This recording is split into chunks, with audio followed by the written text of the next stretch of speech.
ಪರಾಭವ ನಾಮ ಸಂವತ್ಸರ. ಆ ಒಂದು ಸಂವತ್ಸರದಲ್ಲೇ ಒಂದು ವಿಶೇಷವಾದಂತಹ ಒಂದು ಅರ್ಥವಿದೆ ಅಂತ ಶಾಸ್ತ್ರ ಹೇಳುತ್ತೆ. ನೋಡಿ, ಪರಾಭವ ನಾಮ ಸಂವತ್ಸರದ ಫಲವನ್ನು ಶಾಸ್ತ್ರ ಬಹಳ ಸುಂದರವಾಗಿ ವ್ಯಾಖ್ಯಾನಿಸುತ್ತೆ. ಪರಾಭವ ನಾಮ ಸಂವತ್ಸರ ಅಂತಂದರೆ ಏನು? ಯಾಕೆಂದರೆ ಸಂಪೂರ್ಣವಾಗಿ ಷಷ್ಠಿ ಸಂವತ್ಸರಗಳು, 60 ಸಂವತ್ಸರಗಳು. ಆ 60 ಸಂವತ್ಸರದಲ್ಲಿ ಈ ಪರಾಭವ ನಾಮ ಸಂವತ್ಸರ, ಈ ಒಂದು ಪರಾಭವ ನಾಮ ಸಂವತ್ಸರದ ಫಲವನ್ನು ಪಂಚಾಂಗದಲ್ಲಿ ಬಹಳ ಸುಂದರವಾಗಿ ಅದರ ವ್ಯಾಖ್ಯಾನವಿದೆ.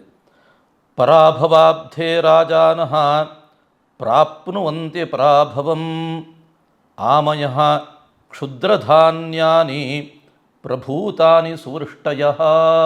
ಇದು ಪಂಚಾಂಗಕರ್ತರೇ ಹಾಕಿರತಕ್ಕಂಥ ಒಂದು ವಿಶೇಷವಾದಂತಹ ಒಂದು ಶ್ಲೋಕ. ಇದರ ಅರ್ಥ ಏನಪ್ಪ ಅಂತಂದರೆ, ನೋಡಿ, ಪರಾಭವ ನಾಮ ಸಂವತ್ಸರದಲ್ಲಿ ರಾಜರು ಪರಾಭವವನ್ನು ಹೊಂದುತ್ತಾರೆ ಹೇಳ್ತಕ್ಕಂಥ ಒಂದು ವಿಶೇಷವಾದಂಥ ಒಂದು ಅರ್ಥವಿದೆ. ಇನ್ನು ನವಣೆ ಮೊದಲಾಗಿರತಕ್ಕಂಥ ಒಂದು ಧಾನ್ಯಗಳು ಚೆನ್ನಾಗಿ ಫಲಿಸುತ್ತೆ, ಒಳ್ಳೆಯ ಮಳೆಯಾಗುತ್ತೆ, ಮತ್ತು ರೋಗ ಭಯದ ಒಂದು ಭೀತಿಯನ್ನು ಕೂಡ ಈ ಒಂದು ಸಂವತ್ಸರದಲ್ಲಿ ಕಾಣಬಹುದು.